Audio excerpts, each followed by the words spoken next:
10:25. Joining me now is Laura Coleman from Be Modern Meditation in Alresford. She's on the phone. Hello, Laura. Hello, good morning. Very nice to talk to you. Now, I'm guessing that meditation is something you are passionate about, to be putting your name to it in Be Modern Meditation. Yeah, absolutely.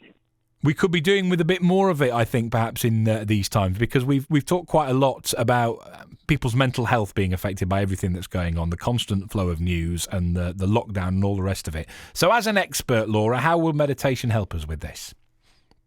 There's a few ways, and I think probably the primary one right now is and certainly in terms of what people are telling me they're struggling with, is anxiety. That sense of, because it's so overwhelming and we've got this real danger, our whole body, our whole nervous system is just wired, and we're hypervigilant.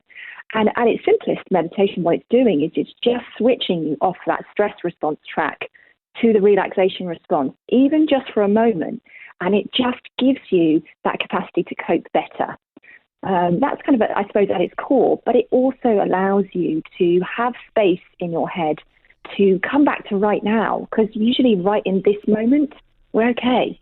It's when our mind goes off into the future or worrying that we end up in problems. Dealing with your worries, yeah, absolutely. I did a little bit of it a while ago. I got out of the habit, to be honest. It's probably something I should get back into the habit of doing. But the key thing is being able to get away from your own thoughts, Laura. And like you say, being able to stick in the moment. The pace, I believe it's called. If you find your pace, then you can switch off everything that is worrying you and worries about the past and regret and that kind of thing, and worries about going forward.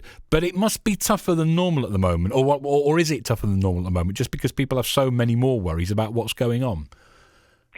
Well, I think what, it's interesting what you said there about, that you're sort of escaping from your worries. And in a way, if we frame it differently, we're not trying to escape from them, really. Actually, the biggest problem a lot of us have is that we're trying to escape from them. We're trying to pretend they're not there and trying not to think them.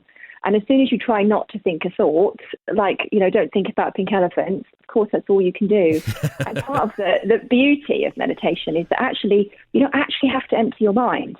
We're really just going to let ourselves see what's really going on and change our relationship to it. So when a thought comes up, which it will, instead of being yanked away by it and suddenly being lost in it, we can notice, oh, that's a thought. And we can just come back to whatever the focus of the meditation is. And there's so many different ways you can meditate. But essentially it's not escape. It's about being able to experience it differently so it doesn't have as much impact.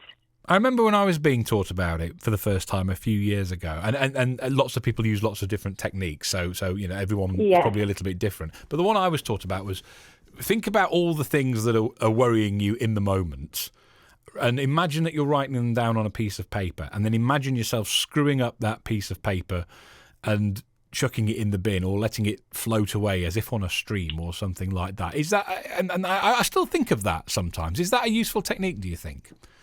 I think it definitely is for some people. I think basically, essentially, anything that allows you to create space between you and your thoughts, it gives you the opportunity to have a response rather than a reaction. And even in terms of when you're meditating and in terms of what's actually happening in the brain, is you're actually doing two things. You're down-regulating that reactivity of, a thought comes up, I must react to it. My whole body responds to it.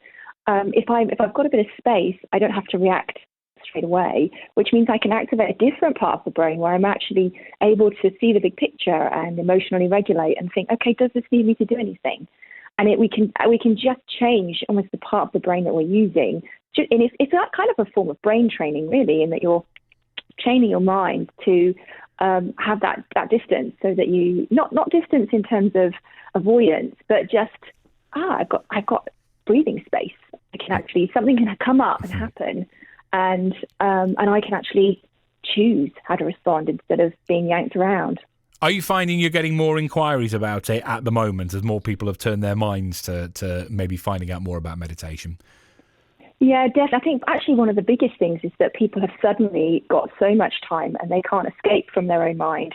And so all the things that they used to do, the keeping busy, that kept them from having to deal with the difficult thoughts and feelings, suddenly aren't there anymore. And actually they need a different way of doing it. So I actually, in fact, one of the first things I did when I was, when this all started, I thought, well, what can I do? Because I'm not on the front line. So I started doing daily live meditations, and it's been incredible how many people have been coming to that who've never really done meditation, and just using it as a way to get that space and get grounded and feel calmer. That's a really good idea, isn't it? Because as a beginner, I found when I did it a few years ago, you have to kind of be talked through it. But like anything else, the more you do it, the better you get at it, and you get more trained into it. And so you don't need that anymore. So for someone who's thinking about giving it a go, that's quite a good way of doing it. Is that on Facebook then, Laura? Can people come and find that?